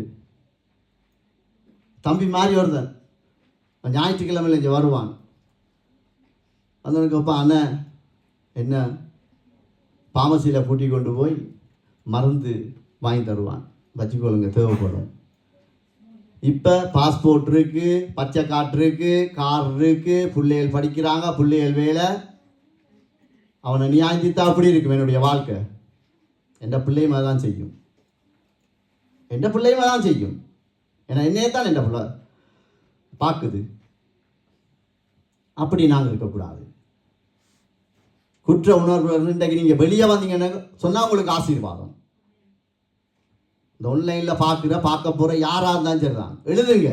நான் யார் யாருக்கு விரோதமாக பேசினேன், யார் யாருக்கு விரோதமாக நியாயம் தீர்த்தேன். உண்மையிலே நாங்கள் பாவ உணர்வு அடைந்தால் அதுலேருந்து வெளியே வர்றதுக்கு பரிசுத்த ஆவியானவர் உதவி செய்வார். என்னத்துக்கு பரிசுத்த ஆவியானவர் தேவை? என்னத்துக்கு தேவை? என்னத்துக்கு தேவை? சலபல கரபரன்னு சும்மா கத்தி போட்டு போயா? இல்லை, சகல சத்தியத்துக்குள்ளும் வழிநடத்த தான் அவர் தேவை. அது ஒரு பகுதி, அந்நிய பாஷை ஒரு பகுதி. பேசினதை பேசிக்கொண்டு 3 வயசு உள்ள மாதிரி எல்லாம் முடியும். பக்கத்தில் இருக்க சகோதரியோட கதைக்க இயலாது, சகோதரனோட கதைக்க இயலாது. வீட்டை போய் அவரை தெரியுமா, முதல்ல எப்படி இருந்தாலும் தெரியுமா, உன் அபிஷேகம் உன்னுடைய நீ நிர்வாணமாக நிற்கிற நான் நீங்களும் அப்படி இருந்தோம்டா. நோவா தாத்தா போல வஸ்திரம் விலகி இருக்கு, எங்களுக்கு தெரியுது இல்லை. அதான் பிரச்சனை. வேண்டாம், எங்களுக்கும் உங்களுக்கும் இந்த சாபம் வேண்டாம். நாங்கள் பாவ உணர்வு அடைந்தால் கர்த்தர் எங்களை மீட்டுக்கொள்ள இன்றைக்கும் தயாரா இருக்கார். ஆண்டவர் சொல்றார், நான் கதவை தட்டிக்கொண்டே இருக்கிறேன்றார். நீ திறந்தா நான் உள்ள வாரேன். எத்தனை வாக்குத்தத்தங்கள் இருக்கு. எங்களை மேம்படுத்திக் கொள்ள, ஆண்டவரோடு இணைத்துக் கொள்ள எவ்வளவு வார்த்தைகள் எழுதி வச்சிருக்கேன். அதெல்லாம் விட்டு போட்டு என்னை வாழாக்காமல் தலையாக்குவார். நான் உன்னை விட்டு விடுவதில்லை, கைவிடுவதில்லை. இல்லை இல்லை இல்லை. எங்களுக்கு முதல் குடும்பம், என்ற பிள்ளைகள் மரணத்துக்கு எதுவான வாசலுக்குள்ளே போகக்கூடாதுன்னா நான் வந்து பாவ உணர்வு அடைந்தே ஆகணும். நான் யார் யாருக்கு விரோதமாக பேசினேனோ, நியாயம் தீர்த்தனோ, அவங்களோட கண்ணை பார்த்து மன்னிப்பு கேட்கணும், காலில் விழணும்.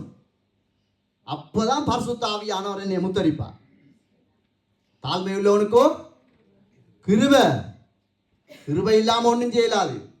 வீட்டுக்கு முன்னால் வாகனம் நிற்கலாம், 2-3 வீட்டை வாங்கி பேங்க்ல லோன் கட்டிக்கொண்டு சும்மா சொல்லலாம் வீடு வாங்கிட்டு போய் நாளைக்கு நடந்தா பேங்க்காரன் வந்து அப்படி எடுத்துட்டு போயிடுவான். வேலை இருக்கு, புள்ள யூனிவர்சிட்டியில் படிக்குது, எல்லாம் இருக்கும். கிருபை இல்லைண்டா சீரோ. நானும் நீங்களும் நிர்வாணியா இருக்கிறோம், எங்களுக்கு தெரியாது. நாங்கள் இப்படிப்பட்ட வாழ்க்கைக்குள்ள வாழ்றதுக்கு நாங்கள் அழைக்கப்படவில்லை.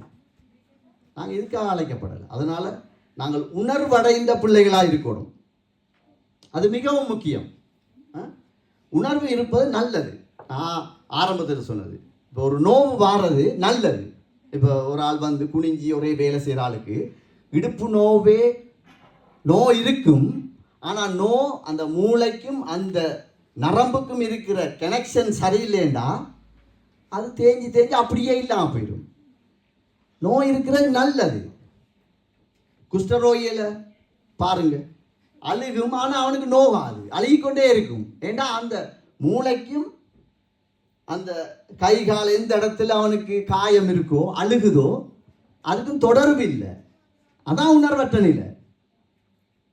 ஆனால் ஆண்டவர் பேசும்போது, நானும் நீங்களும் வீட்டை வேதத்தை வாசிக்கும் போது, கர்த்தரங்களை கடிந்து கொள்ளும் போது நாங்கள் உணர்வடைந்தால் பரிசுத்த ஆவியானவரும் எனக்கும் இருக்கிற தொடர்பு, பரிசுத்த ஆவியானவருக்கும் உங்களுக்கும் இருக்கிற தொடர்பு சரியா இருக்குது. ஆமென். உணர்வு இல்லாட்டி இல்லை, செத்தவனா போல இருப்போம். உணர்வு வாழ்றது நல்லது, கோபம் வருதா நல்லது. நாங்கள் ஆண்டவருக்கு சபையில் வந்து சும்மா இருக்கிறது, ஜெபிக்கிறே இல்லை. ஆராதிக்கிறவங்க சொல்லணும், கை தட்டுங்கோ ஜெபிங்கோ. ஏன் அவங்க சொல்லணும்? நன்மை இல்லை அவனுக்கு ஆண்டவர் செஞ்சிருக்கேன், எனக்கு செஞ்சிருக்கேன். நான் வந்து போட்டால் அதில் அப்படியே கையை நிட்டு போட்டு போனை நோண்டி கொண்டு இருந்தா என்ன அர்த்தம் சொல்லுங்க. அப்போ நான் அப்படி செய்தா எந்த புள்ள என்ன தெரியுமா செய்யும்? ஆராதனை நடக்கக்குள்ள, பிரசங்கம் நடக்கக்குள்ள போன் எடுத்து குந்தி இருந்து டிக்டாக்ல வீடியோ விடும். என் அப்பா என்ன செய்யுது? புள்ள பார்க்குது. பரிசுத்த குலைச்சலுக்கு நாங்கள் வாழ்ற சரி முடிஞ்சப்பா. அந்த பிள்ளைகள் என்ன பாவம் செய்யுது? பிள்ளைகளுக்காக தானே நீங்கள் நான் ஓடுறோம். புள்ள கீழே விழுந்தோனோ ஐயோ விட்டோன்னு ஆஸ்பத்திரிக்கு போகிறோம். எதுவும் பிரச்சனைனா ஞாயிற்றுக்கிழமை ஆஸ்பத்திரிக்கு போகிறோம். ஏன்? புள்ள முக்கியம், உண்மைதான். அது உயிர் சம்பந்தப்பட்ட விஷயம். ஆனால் ஆத்மா சம்பந்தப்பட்ட விஷயத்தில் நாங்கள் கோட்டை விடுறோமே. சர்ச்சில் வந்து அப்படியே நிற்கிறது, கை கட்டி ஜெபிக்கிறல. புள்ள என்னன்னு ஜெபம் பண்ணும். அப்பா அம்மாவும் நல்லா ஜெபம் பண்ணி வேதம் பாய்ச்சா தான் புள்ள பார்க்கும். ஒரு நாள் பார்க்கும், 2 நாள் பார்க்கும், ஜெபிக்கிறாங்க. அப்படி எங்களோட பிள்ளைகளை நாங்கள் வழி நடத்தணும். அதுக்காகத்தான் இந்த வேதம் எழுதியிருக்கு. சும்மா ஆசீர்வாதத்துக்கு மட்டும் இல்லை. நிச்சயம் கவனமாக இருக்கணும். நாங்கள் ஏன்னா எங்களை நம்பித்தான் கர்த்தர் எங்களுடைய அவருடைய சுதந்திரத்தை எங்களுக்கு தந்திருக்கார். அதில் நாங்கள் விட்டு விலகவே கூடாது. இந்த ஊழியக்கார அம்மா அந்த ஊழியக்கார அம்மாவோட வேலை செய்ய மாட்டான். பார்த்துருக்கீங்களா? நான் என் காது கேட்டதை சொல்கிறேன். அவங்களோட ஊழியம் போடாங்க. ஏன் செய்யலாம்? அப்ப நீ மாமிசத்தில் இருக்கா, நிர்வாணியா இருக்கிறா, வெளியவா. அந்த பிள்ளையோட இந்த பிள்ளைய சேர்த்து போடாங்க. ஏன் போட இயலாது? நீ யாரை மையப்படுத்துறா? வெளியே வாண்டடி. நானும் நீங்களும் வந்தே ஆகணும். வந்தா எங்களோட பிள்ளைகள் சந்ததி ஆசீர்வதிக்கப்படும் ஐயா. அவ்வளவுதான். இதுல வேற ஒன்றும் இல்லை. கோடி கோடியா காசு வராது. தேவ கிருபைகளை சூழ்ந்து கொள்ளும். அவருடைய கிருபை எங்களோட பிள்ளைகளை தாங்கும். அவருடைய கிருபை எங்களுடைய பிள்ளைகளை ஏந்தும். அவருடைய கிருபை எங்களுடைய பிள்ளைகளை தப்புவிக்கும். இது இல்லாம அவரோட ஊழியம் செய்யலாது. அந்த சிஸ்டர் நான் வேற சிஸ்டரே. அப்ப என்ன ஞானஸ்தானம் எடுத்து ராப்போசனம் எல்லாம் எடுத்து, இந்த வசனம் எனக்கும் தான், என் குடும்பத்துக்கும் தான், யாரா இருந்தாலும் சரிதான். நான் ஆண்டவர்கிட்ட கேட்டேன், ஆண்டவரே சத்தியத்தை நான் பேசணும். முதலாவது அந்த சத்தியத்தை நான் அப்பியாசப்படுத்தணும். நான் அப்பியாசப்படுத்தாம நான் பேசக்கூடாது. பரிசுத்த ஆவியானவருக்கு ஸ்தோத்திரம். என்ன நடத்துறார். இன்னும் ஒரு சில காரியங்கள் பலவீனங்கள் இருக்கலாம். நான் ஏதோ பூர்ணப்பட்டவன், ஆனால் அதிலும் என்னை ஆண்டவர் மீட்க நல்லவராயிருக்கிறார். எப்போது நான் பாவ உணர்வு அடைந்து பாவத்திலிருந்து வெளியே வந்தால் தான். இல்லாட்டி இல்லை. நான் குற்றத்தை சொல்லிக்கொண்டே இருக்கலாம். நன்மை எல்லா இடத்துலையும் நாங்கள் அப்படியே பெற்றுக்கொண்டே இருப்போம். ஒரு நாள் உதவி செய்யாட்டி முடிஞ்சுது. அவன் இப்படி தான் அவங்களுக்கு நான் எவ்வளோ செய்தேன். குணாமாமா காரோட வாங்க. உண்மைதானே? எத்தனை முறை அந்த மனுஷன் எல்லாம் அந்த குத்தி வந்து ஒரு நாள் வராட்டி அவர் இப்படித்தான். எப்படி கர்த்தர் பார்க்கிறார். எங்களுடைய குடும்பத்தில் நானும் நீங்களும் அப்பியாசப்படுத்தாட்டி எங்கள் பிள்ளைகள் அப்பியாசப்படுத்தாது. உலகத்தை ஏமாத்தலாம், சிரிக்கலாம். பிரதர் பிரைஸலோ. ஆனால் பரிசுத்த ஆவியானவர் எங்களை பாருங்க, இந்த புள்ள நிர்வாணியாக வந்துட்டு போகுது, வஸ்திரம்பளையும் போகுது. பாவம் இந்த புள்ள தெரியாமலே போகுது. அவன் பிள்ளைகள் சந்ததி சபிக்கப்பட போகுதுன்னு தெரியாமலே போகுது. நாங்கள் என்ன நீதிமான்களா? தீமைக்கு நேராக இருந்த மனுஷர்களை கர்த்தர் நினைவு கொண்டிருக்கிறார். நாங்கள்லாம் அழிக்கப்பட வேண்டிய ஜனங்கள். ஆனால் அவருடைய கிருபை, அவருடைய இரத்தம் எங்களுக்காய் வழக்காடி இருக்கிறது. என்னத்துக்கு வழக்காடினது? வஸ்திரமலை இருக்கவா? நியாயம் தீர்க்கவா? அவன் சரியில்லை இவன் சரியில்லைன்னு சொல்லவா? இல்லை பிரதர், நானும் நீங்களும் பாவ உணர்வடைந்து பாவத்திலிருந்து வெளியே வந்தே ஆகணும். இது உண்மையிலே ஒரு கஷ்டமான ஒரு காரியமாக இருந்தாலும் நாங்கள் அது கட்டாயம் செய்தே ஆகணும். சரிதானே? அதனால் நாங்கள் இப்போ இதிலிருந்து பிரச்சனை தான் எங்களுக்கு. எல்லாரும் என்ன செய்யப்படுறது, இப்படியே இருக்கிறோம், எங்களால் வெளியே வர இல்லாமல் இருக்குண்டா ஆண்டவர் சொல்கிறேன், வழி இருக்கு உனக்கு. இந்த உலகத்தில் எல்லா வியாதிக்கும் மருந்து இருக்கு. மருந்து இல்லாட்டியும் அவன் ட்ரை பண்ணுறான். எலும்பில் பிரச்சனைன்றோன்னு ஒரு ஊசி அடிக்கிறான், அது சரி வர. அப்போ இன்னொரு ஊசி அடித்து பார்ப்போம். டாக்டர் சொல்கிறான், சர்ஜன் சொல்கிறான், என்ன சொல்கிறான்? பார்ப்போம். அவனும் ஃபிக்ஸ் இல்லை. அப்போ நான் கேட்குறோம், என்ன பார்ப்போம், we will try. ஆனால் ஆண்டவர் சொல்கிறார் நிச்சயமாக இருக்கு. வாசிப்போம். யோவான் 14:6. பைபிளில் கோடு போடுற பழக்கம் இருந்தால் போட்டுக்கொள்ளுங்க. அதற்கு இயேசு, நானே வழியும் சத்தியமும் ஜீவனுமாய் இருக்கிறேன், என்னை அல்லாமல் ஒருவனும் பிதாவின் இடத்தில் வரான். ஆமென். இப்ப எங்களுக்கு குற்ற உணர்வோடு இருக்கிறார். நான் இருக்கிறேன்னு வச்சுக்கொள்வோம். நான் மற்றவர் மேல குறையா இருக்கிறேன், தேவ சமூகத்துக்கு வார இல்லை, காரணம் சொல்றேன். ஓகே, என்ன காரணமா இருக்கலாம், பிரச்சனை இல்லை எங்களுக்கு. ஓகே, ஆரம்பத்திலிருந்து ஆதி அன்பு என்னிடத்தில் இல்லை. ஓகே, நான் இந்த விசா இல்லாமல் ரேம் வழியை அடிக்கடி யாக்கோபனன் சொல்லுவார், உங்களோட அப்பா முதல் அந்த ரேமில் போவார், எங்கேயோ யோசிச்சு கொண்டு போவார் என்றுவார். உண்மைதான், பித்தம் பிடிச்சவன மாதிரி தான் இருந்தேன். இப்போ எல்லாம் வந்துட்டு, இப்போ தோட்டம் துறவு எல்லாம் செய்து காமாலா போய் மம்பட்டி பிக்காசு எல்லாம் வாங்கி விதையெல்லாம் போட்டு தோட்டம் எல்லாம் செய்து நான் இருக்கிறேன். சரிதானே? தேவ சமூகம் இல்லை, சும்மா வந்து போகிறேன். ஓகே, பாஸ்டர் வந்தால் பாஸ்டருக்கு கொண்டு சிப் ஒன்று வச்சுருக்காங்க இங்கே. ஓ, பாஸ்டர் வந்தால் டக்குன்னு வருவாங்க, பாஸ்டர் வர மாட்டான், சிப் வேலை செய்யும். உண்மைதான். சிப் வச்சிருக்கான்.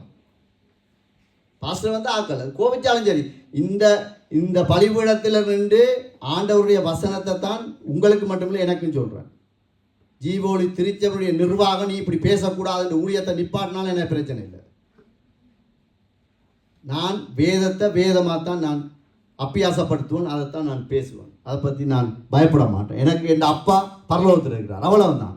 என்னை மீட்டு உங்களை எல்லாம் எனக்கு மனித இறக்கங்களாக மனித கேடயங்களால் பயன்படுத்தினது உண்மை.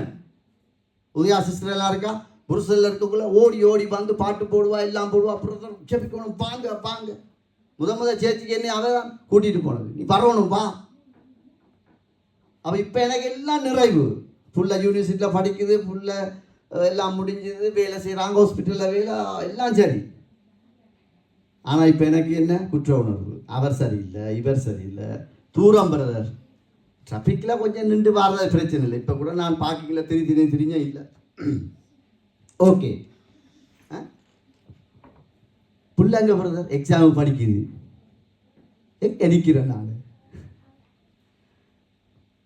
இல்லை, நான் நீங்களும் வெளியே வந்தே ஆகணும் என்று அவர் சொல்லிட்டார். நானே வழியும் சத்தியமும் ஜீவனுமாக இருக்கிறேன். அவருக்கு எல்லாத்துக்கும் பலன் இருக்கு, அவரால் எல்லாம் ஆகும். விசா தர்றதுக்கு மாத்திரம் இயேசு இல்லை. எத்தனை பேர் சபை நிறைஞ்சிருக்கும் இல்லை. ஆண்டவர் இப்போ யோசிப்பார், முழு பேருக்கும் விசாவை நிப்பாட்டி இருக்கலாம் போல இருக்கு. யோசிச்சு என்ன அப்படித்தான் இருக்கு. சாந்தம்பிரதம் வந்தா விசேஷ ஆராதனை கூட்டமாக தான் இருக்கும். தலையை குறுக்காலெல்லாம் கொடுப்பாங்க நம்பிக்கைக்கு. உண்மைதான், நல்லது. ஆனால் இப்போங்க ஐயா லெனினுக்கு இப்போ எல்லாம் ஓகே, எல்லாம் சரி இல்லை, அப்படி இருக்கக்கூடாது. லெனின் வெளியே வரணும், பாவ உணர்வு அடையணும். அடைஞ்சாத்தான் ஆண்டவர் வச்ச அழைப்பில் நானும் நீங்களும் ஓடலாம். அதனால் நாங்கள் எதை செய்தாலும் அது எப்படிப்பட்ட இதாக இருந்தாலும் இந்த வசனம் எங்களுக்கு ஒரு சாவியாக இருக்கட்டும். அவர் எங்களுக்கு வழியும் சத்தியமும் ஜீவனுமாக இருக்கிறார். எந்த இடத்துல என்னால் என்னையை விட்டு கொடுக்க இயலாதோ அந்த இடத்துல இந்த வசனத்தை வச்சு நான் ஜெபம் பண்ணுறேன். ரோட்டால போகிறேன், ஒரு இச்சை, ஆண்டவரே எனக்கு பார்க்க விருப்பம் இல்லை, ஆனால் கண் பார்க்குது, உதவி செய்யுங்க. 10 நாள் அப்படி ஜெபிச்சா 11ஆவது நாள் அந்த எண்ணத்தை ஆண்டவர் எடுத்து போடுவார். உண்மை என்று அவர் என்னத்தை கேட்கிறார், அவர் என்னத்தை பார்க்கிறார். நீ யாரை தேடுறா? முதலாவது என்னத்தை தேடுறா? பரிசுத்தத்தை தேடுறியா, வேலையை தேடுறியா? ஆண்டவருடைய வசனத்தை நீ ஓடி ஓடி கேட்டு அதை குறித்து அப்பியாசப்படுத்தி வாழணும்னு நினைக்கிறோமா? இல்லாட்டி ஓடி ஓடி வேலை செய்து பேங்க் லோக்கரில் வச்சு போட்டு இன்னொருவனுக்கு கொடுத்துட்டு போகிறோமா? சும்மா இந்த உக்ரைன் ரஷ்யாவை கண்ணுக்கு முன்னா இப்படித்தான் எஸ்ஏக்கியில் ஏசாயா எல்லாம் சொல்லி கத்தியிருப்பாங்கள்ல அந்த நாளில். ஒருவனு காதுகள் ஆகணும் போல இருந்தான். இன்றைக்கு பாருங்கள், டிவியில் பார்க்குறோமா இல்லையா? 6 வயசு பிள்ளையா, அந்த பிள்ளைக்கு ஒரு கையில் ஒரு கால் இல்லை. அந்த பிள்ளை என்ன பாவம் செஞ்சு சொல்லுங்க, என்ன பாவம் செஞ்சு? ஒரு தாய் வாரா எப்பிட்டாகிறா, தாய் மறிச்சு போகிறா, அப்பா செத்து போய் யாருமே இல்லை, அனாத பிள்ளையா இருக்கு. யார் என்ன பிரச்சனை? இதெல்லாம் நாங்கள் பார்க்குறோம் இல்லை. அப்போ உங்களை எங்களே அப்படி ஆண்டவர் வச்சிருக்கார் சொல்லுங்க. நீங்கள் எப்படி தெரியுமா? அக்கினியிலிருந்து எடுக்கப்பட்ட கொல்லிக்கட்டையை 10 வருஷம் 15 வருஷத்துக்கு பின்னால் போட்டு பாருங்க. நானும் தான் போட்டு பார்க்கணும். நானெல்லாம் நிர்வாணியாக நிற்கப்பட்டு அடிப்பட்டு சுடப்பட வேண்டியாள். இன்றைக்கு ஆண்டவர் கிருபையாக வச்சிருக்காருண்டா அந்த உணர்வு இல்லாட்டி எவ்வளவு ஆண்டவர் வேதனைப்படுவார் சொல்லுங்க பார்ப்போம். யோசிச்சு பாருங்க பார்ப்போம். சாட்சி என்ன மாதிரி சொல்கிறாங்க? செல் விழுந்தது பிரதர், எல்லா 7 செல் அடித்தாங்க, 6 படிச்சது 1 படிக்கல. ஏன்? கர்த்தர் பாதுகாத்தார். இப்போ எங்க அம்மா நிற்கிறா, இப்போ எங்க ஐயா நிற்கிறா. அவன் சரியில்லை, இவன் சரியில்லை, அவன் அவனை இறைச்சித்தான். தாய் தகப்பனாகிய நாங்கள் மிகுந்த கவனமாக இருக்கணும். பிள்ளைகளுக்கு கட்டாயம் முன்மாதிரியாக இருக்கணும். வாலிப பிள்ளைகளுக்கு நாங்கள் முன்மாதிரியாக இருக்கணும். வாலிப பிள்ளைகள் கொஞ்சம் அப்படி இப்படி தோளக்கில் நிற்பானா தோல் அடி போடணும் உடனே. ஏய் என்ன அந்த ஆக்ஷன் எல்லாம் இங்கே சரி வராது. நானும் நீயும் இலங்கை தேசத்திலிருந்து பிச்சை எடுத்து இங்கே ஆண்டவர் எங்களை கிருபியாக வச்சிருக்காரு இல்லையாமா? சாட்சி சொல்லலாம், ஆனால் அந்த சாட்சி கடைசி வரைக்கும் காத்திருக்கணும். சரிதானே? நாங்கள் இன்றைக்கு ஒரு முடிவெடுப்போம். எங்களிடத்தில் குற்ற உணர்வு எல்லாத்தையும் ஆண்டவர் எடுத்து போடுங்க. இவ்வளவு நாள் நாங்கள் வாழ்ந்துட்டோம், பிழைதான் என்று அவரே சொல்லிட்டு, நான் 4 தலைமுறை வரையும் விசாரிப்பேன், கேள்வி கேட்பேன், தண்டிப்பன், அடிப்பன், நொறுக்குவன். ஆனால் எத்தனை தலைமுறைக்கு கிருபையா இருப்பேன், மன்னிப்பேன்? 1000 தலைமுறை. பார்த்தீங்களா ஆண்டவர் அன்பு? அப்படிப்பட்ட ஆண்டவர் தான் இன்றைக்கு இருக்கார் எங்களோட. அதனால் நாங்கள் இன்றைக்கு எழும்பி ஜெபிப்போம். வாயை திறந்து அறிக்கையிட்டு, ஆண்டவரே எங்களுடைய பலவீனம் தான், நாங்கள் அறியாமல் இருந்து விட்டோம், எங்களை மன்னிங்க, நாங்கள் வெளியே வரட்டும். பேதுருவை பயன்படுத்துனது போல எங்களை எடுத்து நீங்கள் பயன்படுத்துங்கப்பா. பலிபடத்தில் என்னையும் உங்களையும் நாங்கள் வச்சா கர்த்தர் நிச்சயமாய் பதில் தருவார். அது எந்த ஒரு மாற்றமும் இல்லை. கர்த்தருடைய பரிசுத்தமுள்ள நாமத்துக்கு